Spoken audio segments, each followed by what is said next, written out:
হৃদয়ের গভীর থেকে ভালোবাসা নেই। কিন্তু একজন মুমিন মুসলমান হিসেবে প্রত্যেকটা মানুষের এই কথা জানা থাকা উচিত, আল্লাহর নাজিলকৃত সকল বিধান এমন ভাবে গ্রহণ করতে হবে যে আমার মনের মধ্যে কোনো সংকোচ এর মধ্যে থাকবে না। এমন কথা বলা যাবে না দাড়ির ব্যাপারে যে দাড়ি ইসলাম তো মানি, কিন্তু দাড়ির বিধানটা আল্লাহ কেন দিলেন? এই আধুনিক জমানায় সেই পর্দার বিধানটা আল্লাহ তাআলা কেন দিলেন? সুদ খাওয়া আল্লাহ কেন হারাম করলেন? ঘুষ খাওয়া আল্লাহ কেন হারাম করলেন? এটা তো আমার মাথায় আসতেছে না। এই ধরনের কোনো প্রকার শঙ্কা মনের মধ্যে রাখা যাবে না। যেমন শরীয়তে হদ আছে, বিধান আছে, কোনো ব্যক্তি যদি চুরি করে, রাষ্ট্রে যদি খেলাফত কায়েম থাকে, রাষ্ট্র সরকার তার হাতটা কেটে দেবে প্রমাণ পাওয়া। এখন আপনি মুমিন মুসলমান হয়ে মনে মনে ভাবলেন ইসলামের সব বিষয় সুন্দর লাগে, কিন্তু হদের বিষয়টা, শাস্তির বিধানটা এতটা কঠিন কেন, ভালো লাগে না, এই একটা সংখ্যা। আবার বললেন ইসলামে জিনাবে বিচার করলে মৃত্যুদণ্ডের আইন, এটা বড় কঠিন কাজ, এটা বড় বেমানান লাগে আমার কাছে। নাউজুবিল্লাহি মিন যালিক। এইরকম মনের মধ্যে রাখার কোনো সুযোগ নেই। আমি যে আয়াতখানা আপনাদের সামনে তেলাওয়াত করেছি, আয়াতটি সূরাতুল আহজাবের 36 নম্বর আয়াত। এর আয়াতটা নাজিল হওয়ার একটা প্রেক্ষাপট আছে, একটা শানে নুজুল আছে। প্রেক্ষাপট হচ্ছে নবী করিম সাল্লাল্লাহু আলাইহি ওয়াসাল্লামের পালক পুত্র যায়েদ বিন হারেসা রাদিয়াল্লাহু তাআলা আনহু, নাম শুনেছেন আপনারা? এই যায়েদ বিন হারেসা রাদিয়াল্লাহু তাআলা আনহুর বিবাহের জন্য পয়গাম পেশ করলেন রাসূলের আপন ফুফাতো বোন যায়নাব বিনতে জাহাশ রাদিয়াল্লাহু তাআলা আনহার কাছে। কিন্তু যায়নাব বিনতে জাহাশ রাদিয়াল্লাহু তাআলা আনহা এই বিবাহে সম্মতি জ্ঞাপন করলেন না। এমনকি যায়নাব বিনতে জাহাশের আপন ভাই আব্দুল্লাহ বিন জাহাশ তিনিও রাসূলের এই প্রস্তাবে সম্মতি জ্ঞাপন করলেন না, মানে মন থেকে এটা গ্রহণ করতে পারলেন না। গ্রহণ না করার পেছনে তাদের যুক্তি হলো, যায়নাব বিনতে জাহাশের যুক্তি হলো, আমি একজন কুরাইশি নারী, সম্ভ্রান্ত সুন্দরী নারী, আর যায়েদ বিন হারেসা যদিও রাসূলের পালক পুত্র, কিন্তু সে তো গোলাম হয়ে মক্কার উকাজের বাজারে বিক্রি হয়েছিল।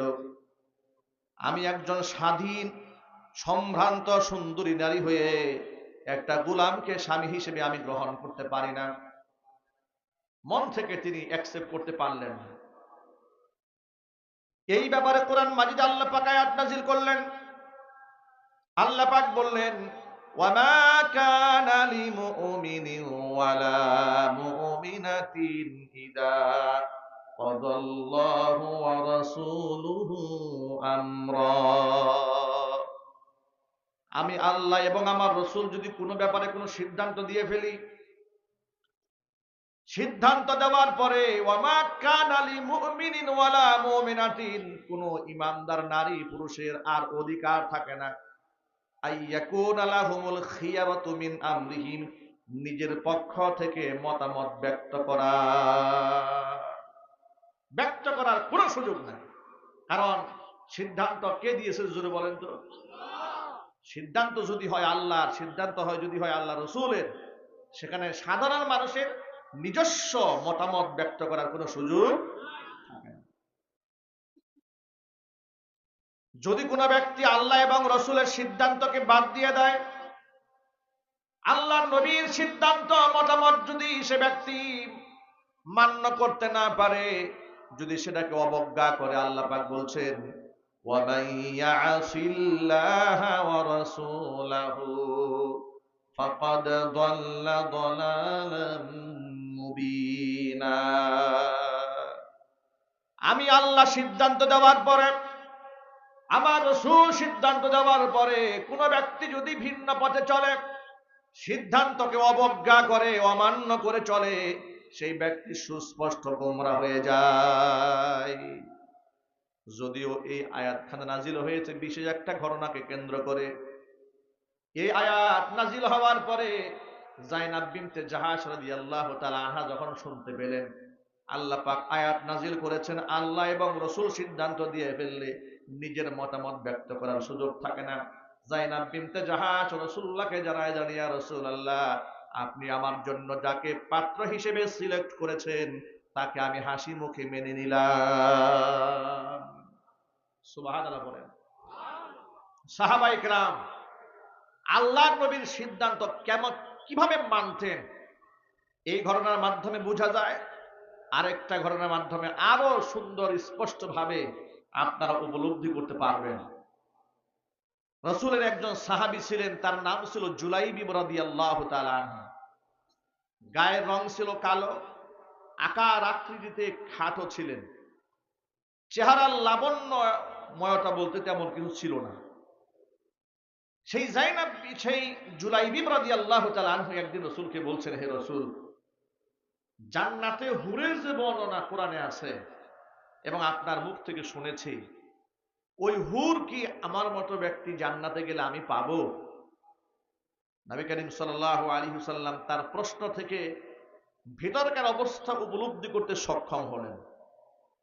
আল্লাহর নবী জুলাইবিবকে ডেকে বলছেন, জুলাইব, ও জুলাইবিব, হাল্লা তাতাজাওয়াজ, তুমি বিবাহ করো না কেন?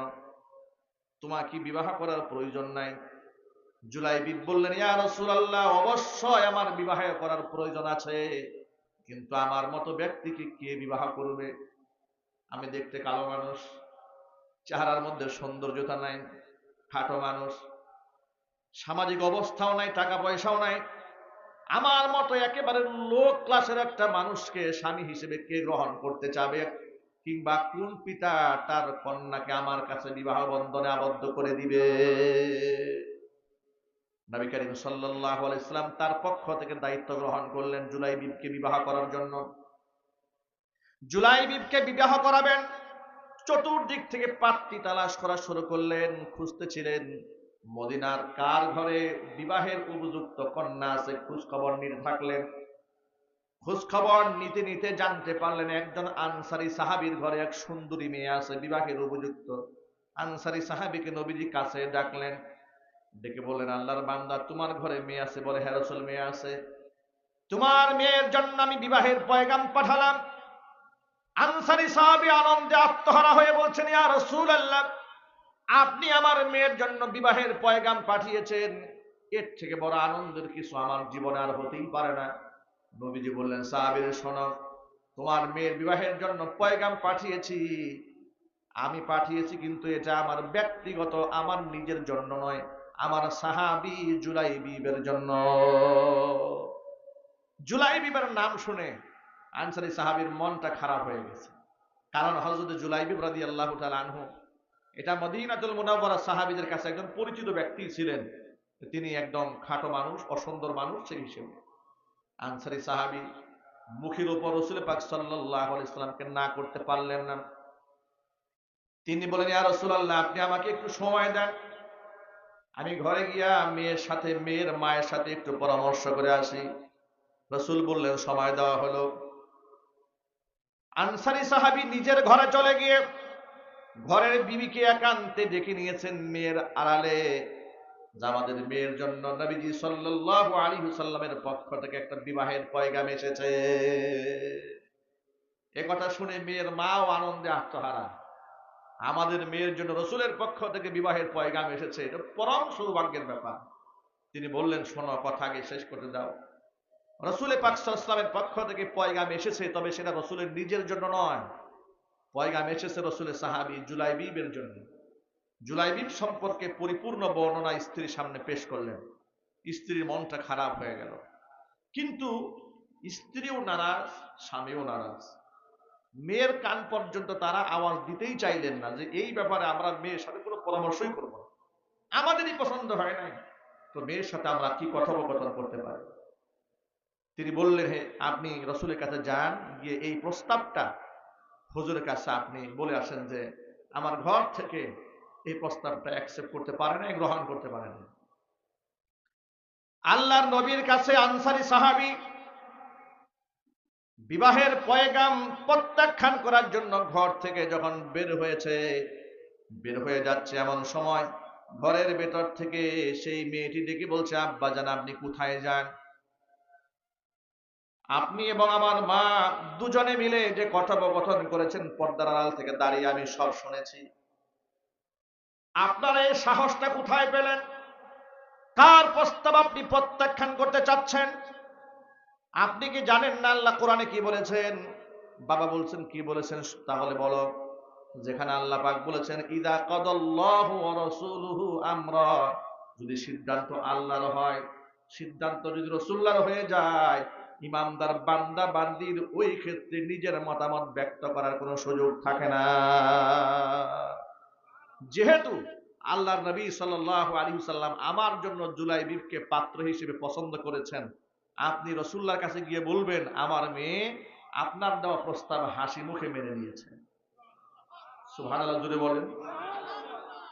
আল্লাহর নবীর সিদ্ধান্তকে তারা নিজের ব্যক্তি স্বার্থের ঊর্ধ্বে তারা গণনা করতেন, যার দরুন তাদের মর্তবা, তাদের যা দারাজাত, তাদের মাকাম আল্লাহ পাক অনেক অনেক ঊর্ধ্বে উঠিয়ে দিয়েছেন।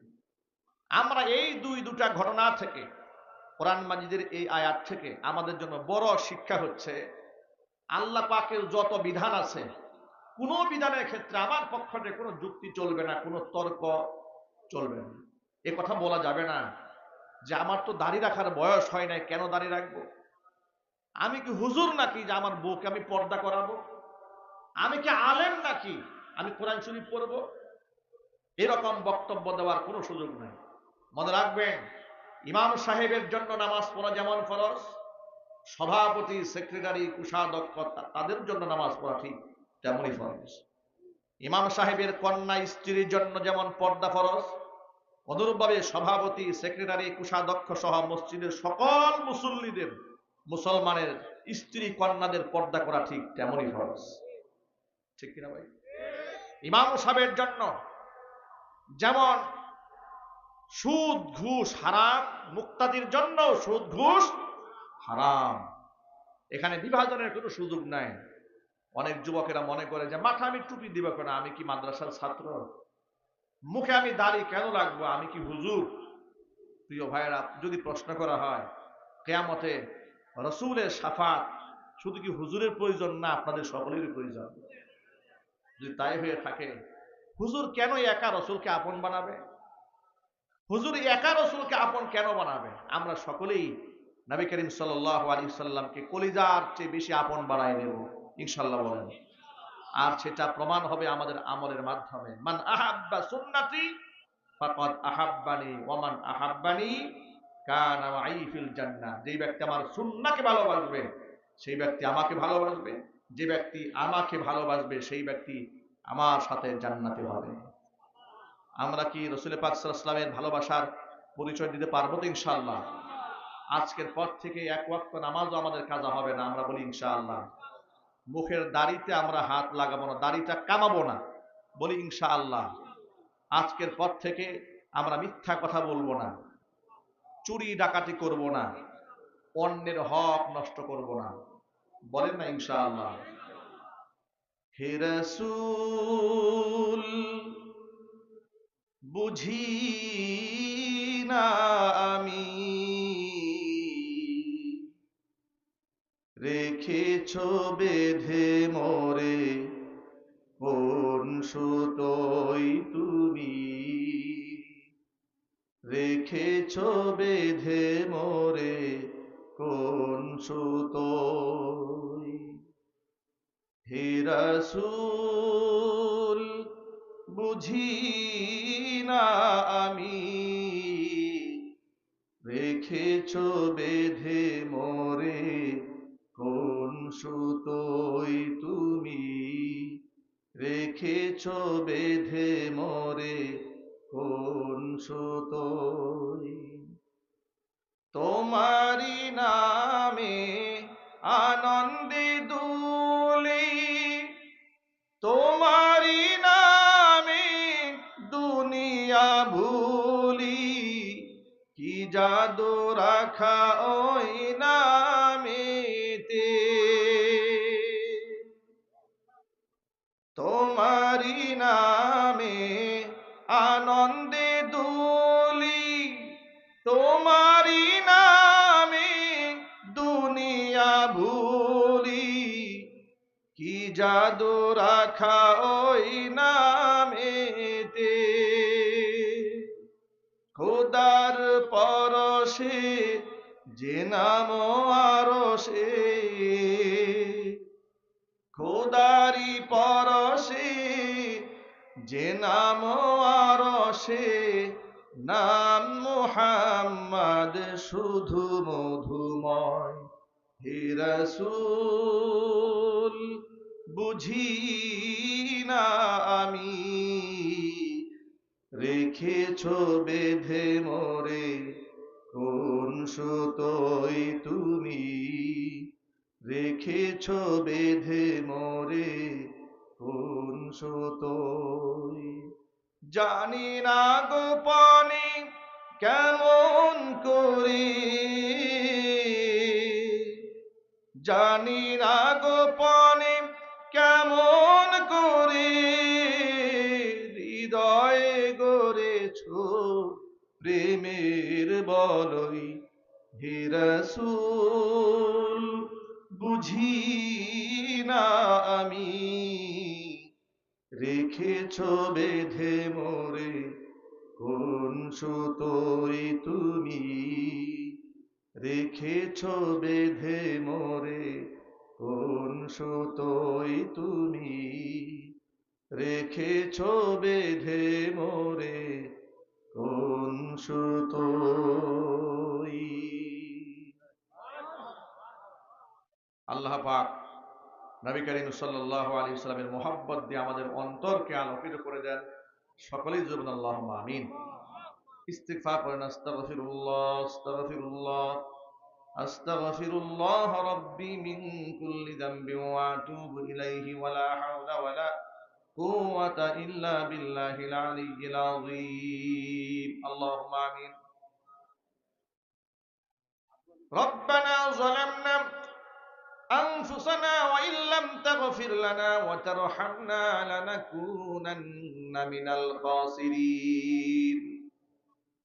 ربنا لا تزغ قلوبنا بعد إذ هديتنا وهب لنا من لدنك رحمة إنك أنت الوهاب. رب العالمين রহমতের নজর দিয়ে তাকায় দেখো আমরা গুনাহগার। গভীর রজনীতে কোরআন সুন্নাহ থেকে আলোচনা করে বড় আশা নিয়ে তোমার শাহী দরবারে হাত দুখানা বাড়িয়ে দিয়েছি। মেহেরবানি করে আলোচনার ভুল বিয়াদবি ক্ষমা করে সওয়াবের হাদিয়াটুকু কবুল করে মঞ্জুর করে সোনার মদিনায় তোমার হাবিবের রওজা মুবারকে পৌঁছিয়ে দাও।